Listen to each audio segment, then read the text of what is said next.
Hey everybody, it's Jason Blaha here, and in my video I did yesterday about Devin Physique tearing his pec on the dumbbell bench press, I had a subscriber put a comment which I will spit in here for you, and he's saying no, you're wrong about range of motion because the range of motion goes down as you go with bigger dumbbells on the dumbbell bench press. So let me put on my +5 hat of weaponsmithing, do a little bit of crafting, and let's talk about that. Alright guys, this is exactly the sort of stuff I'm talking about with people not knowing how to perform exercises in a way to prevent injuries. Now, I made a big deal in the other video about range of motion and training partials eventually leading to injuries. And this person's saying, well look, no, I mean the range of motion gets shortened with the bigger dumbbell, and he's saying it because they get larger in diameter. That's not always true. Those diameters don't always get significantly larger once you get past a certain threshold. Depending upon the style of dumbbell you're using, they don't always get that much bigger. Sometimes they get longer, and the length of it should absolutely not be affecting your range of motion. And what do I mean by that? Well, let's talk about that. Let me finish loading this, and then I will demonstrate for you guys what I'm talking about. Devin, first of all, doesn't know how to perform a dumbbell bench press. All right, he doesn't know how to perform it safely. You guys notice he's all flared at the bottom, and he's got them turned way out like this. Look at the way this comes down when you're coming down like that. Yeah, sure, the longer dumbbell is going to touch your chest, and it's going to reduce range of motion, but only when you're performing the exercise incorrectly. Now, anyone who knows anything about biomechanics and injury prevention on any sort of press, doesn't matter whether it's a dumbbell or a barbell. The barbell is easy because we have a bar that you can see the path on. Dumbbells, you can't see that as easily in relationship to the body. Basic rule, what does everyone know about how to press a barbell to prevent injuring your shoulders and other things? Where's the bar supposed to touch? I'm going to let you guys think on it for a minute because this is extremely common knowledge. This is stuff that every person working out should be learning in their first 3 to 6 months in the gym. No excuses to not know this. It's supposed to be below the nipple line. Right? If you ever touch the bar on a press above the nipple line, you're compromising your rotator cuffs. You're compromising your shoulder joint. It can eventually lead to injuries. Now, it's like it's often been said, though, you'll see pro bodybuilders advocating pressing it higher, but remember what Bill Starr said, the famous football coach? He said the average, and that says the average, doesn't mean all, the average professional bodybuilder isn't qualified to coach a high school football team in the weight room. All right, and he made his statement because of stupidity like that. There's no excuse for that level of stupidity when you're giving other people advice because you're hurting people. So if everyone knows that, and if the bar is down here, where's your elbows at the bottom? They're tucked in tight. Your elbows at the bottom of a movement should never be above 45 degrees on any sort of chest press. If it is, and you snap your shit up for the rest of your fucking life, you have no one to blame but yourself, because every single strength and conditioning coach in the world tells you this over and over and over. And if you go listen to some ignorant ass stupid meathead bodybuilder instead of 20 or 30 or 50 different top rated strength and conditioning coaches about how not to hurt yourself, then you kind of deserve it. I mean, let's just think about it, guys, right? If every single coach out there is telling you that, and some dumbass bodybuilder's like, well, I'll bring it up here, top of my chest, to work my pecs more.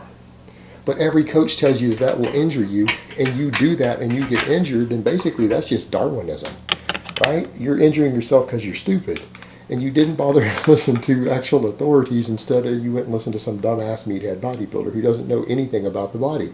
He knows how to be born with good genetics, and he knows how to use a syringe. That's often the case, right? So if you're taking his advice and you hurt yourself, then you kind of deserve it. I mean, no offense to those who get hurt, but common fucking sense. It shouldn't take much listening to a lot of these bodybuilders to realize a lot of them are not very smart. You should probably at least spend a few hours listening to what actual coaches say who actually coach real athletes out there, professional athletes who make millions of dollars compared to these pro bodybuilders. Guys who are making real money in sports, who can't afford injuries, who hire the best coaches. They're told to bring it down below their nipple line. Every coach in the world says that. So if you're doing that with a dumbbell, in order to get it at the bottom, what do your hands have to do? You can't be turned out like this. See? You've got to turn them in. All right, now your elbows are down here.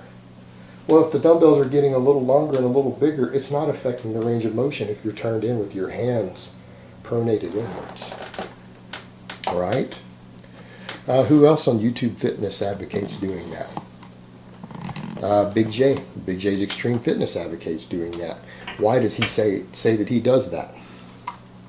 Because he has previous shoulder injuries from all his years as a pro bodybuilder, and he finds that by turning his hands inward like that, it takes the strain off of his old shoulder joint injuries and allows him to still use some pretty heavy weights. Because he's no slouch in the weight room. I mean, Big J's pretty damn strong. I mean, he's older than me. I mean, I'm 40, and he's got, what, a good 12, 13 years on me? And he's still slinging around some pretty heavy iron. But he's learned from a lot of his injuries, hey, if I do it this way, it doesn't hurt, it doesn't aggravate my old injuries. Well, what he's doing is actually what all the strength coaches out there recommend. Big J's had to learn the hard way because he grew up in the bodybuilding subculture, and then he's learning with experience and wisdom in years that, hey, these coaches are right. And he's finding that's how he trains pain-free. So if you listen to those coaches, take advice from older, wiser guys like Big J who had injuries, and then take advice from the coaches who are saying, hey, if you do this, you won't get injured as easily, then you won't have to go through that negative experience. But again, when someone's talking about the range of motion being reduced by the heavier dumbbells, what does that tell us? That tells us that they're using the dumbbells incorrectly. That means that they've got their elbows flared way out at the bottom. All right, these are the people who are going to get hurt. These are the people who are going to tear a pec. These are the people who are going to damage a rotator cuff over time. Because it's not just about the compromised position on the shoulder. When you look at it this way, if you're flared out like this and something goes wrong, what's going to happen? It's going to fall outward. It's going to pull the pec. You're going to have a higher chance of a pec injury on top of already putting the shoulders in a compromising position. If you're turned in like this and something goes wrong, the only way to go is down. You can drop them down. Or if they go wrong, it's going bad, you can just set them onto your knees.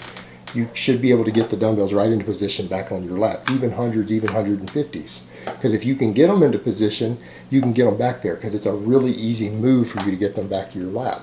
They're not going to flare out because you're keeping a tucked in range of motion. It's that flaring out when it comes down, when it's too heavy or something goes wrong, that puts that extra stretch on the pec that rips it. If you guys watched in Devin's video, that's exactly what happened. Because he's using the incorrect bar path for those, so when something does go wrong, it goes ahead and it just snaps his fucking pec off the bone. That's what happens when you use the dumbbells incorrectly. Alright, and you shouldn't be trying to max on an exercise like that either. That's just sheer fucking ignorance. But you know, that aside, if you think about it that way, that position itself will subject you to pec tears.